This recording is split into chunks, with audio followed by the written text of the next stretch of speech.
Batizada a partir de George Mealy, pioneiro das máquinas de estado e autor da obra Um Método para Sintetizar Circuitos Sequenciais, publicada em 1955, a máquina de Mealy é uma máquina de estados finita, ou um autômato finito.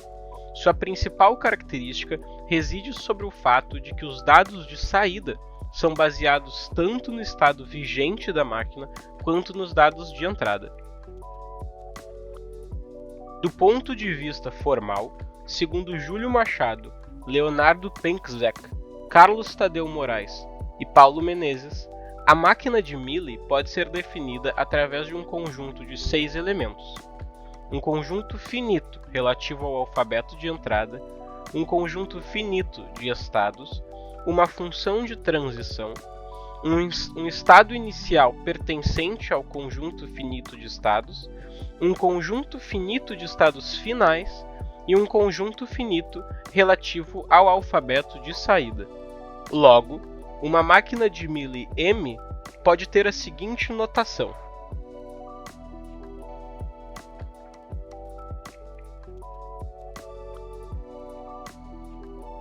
Vale destacar que as palavras de saída são um elemento que distingue a máquina de Mealy de outros autômatos finitos, cujo resultado é limitado à aceitação ou à rejeição dos dados contidos em uma fita de entrada. A máquina de Mealy pertence ao conjunto de máquinas tradutoras, ou seja, que produzem uma fita de saída para cada fita de entrada, de forma que ambas contenham palavras diferentes.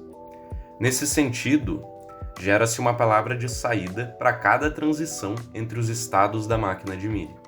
Isso é realizado por meio da aplicação da função de transição para cada um dos símbolos de uma palavra de entrada.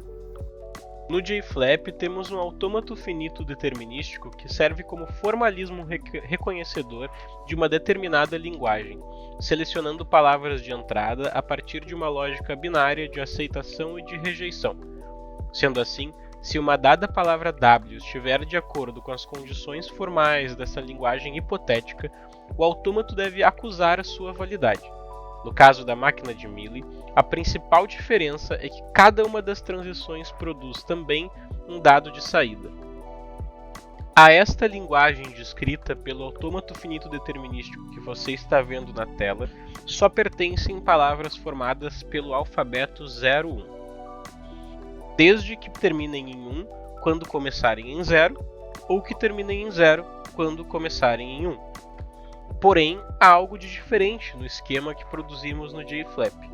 As transições produzem as suas próprias saídas. Por exemplo, partindo do estado inicial Q0, lendo símbolo a símbolo da palavra 01, 0010, anotamos a sequência de transições entre os estados da máquina e as consequentes saídas. Por exemplo, ao ler o primeiro símbolo da palavra, 0, saímos do estado inicial Q0 e vamos para o estado inicial Q1. Essa é a transição de Q0 para Q1, lendo 0.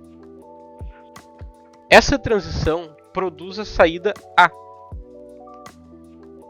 Se estivéssemos nos movimentando de Q1 para Q2, por exemplo, lendo o símbolo 1, a transição produziria como saída o símbolo B. Ao final da palavra contida na fita de entrada, 010010, temos uma nova palavra de saída, formada a partir de um alfabeto distinto.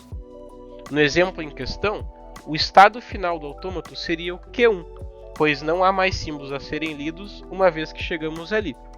Isto é, se lemos a palavra 010010, faríamos o seguinte movimento: de Q0 para Q1, lendo 0, de Q1 para Q2, lendo 1, de Q2 para Q1, lendo 0, de Q1 para ele mesmo, lendo 0, de Q1 para Q2, lendo 1, e de Q2 para Q1, lendo 0.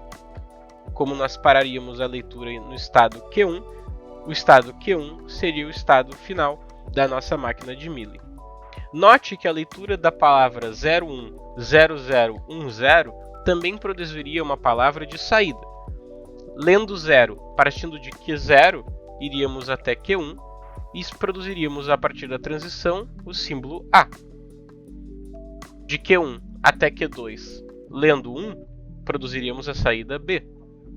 De Q2 até Q1, lendo 0, produziríamos a saída A. De Q1 para ele mesmo, lendo 0, produziríamos novamente a saída A. De Q1 para Q2, lendo 1 na fita de entrada, produziríamos a saída B. E de Q2 voltando para Q1, lendo o símbolo 0, produziríamos a saída A. Quando a gente fala a respeito das máquinas de Mealy e das máquinas de Moore, é crucial entender as diferenças entre as duas. Por exemplo, nas máquinas de Mealy, a saída vai depender das transições que acontecem nesse circuito ou no autômato com o qual estamos trabalhando. Já na máquina de Moore, a saída depende puramente dos estados desse autômato ou desse circuito com o qual estamos trabalhando. Enquanto uma delas lida com as transições, a outra vai lidar com os estados. Sendo assim, para cada transição que ocorre, a máquina de Mealy acaba por gerar uma palavra de saída. Interessante também observar que as máquinas de Mealy e as máquinas de Moore são equivalentes. Então, circuitos ou autômatos criados com máquinas de Mealy, a princípio, também podem ser criados com máquinas de Moore e vice-versa. No que diz respeito a questões práticas, como por exemplo hardware, é possível observar que, num geral, as versões que envolvem as máquinas de Mealy acabam sendo mais econômicas do que as máquinas de Moore. Para além das questões de hardware, é interessante mencionar também que as máquinas de Mealy são muito utilizadas na criação de interfaces de diálogo entre o computador e o usuário. São muito utilizadas na criação de programas que façam esse papel, que tenham essa função. Além disso, as máquinas de Mealy também são muito utilizadas na criação de circuitos lógicos.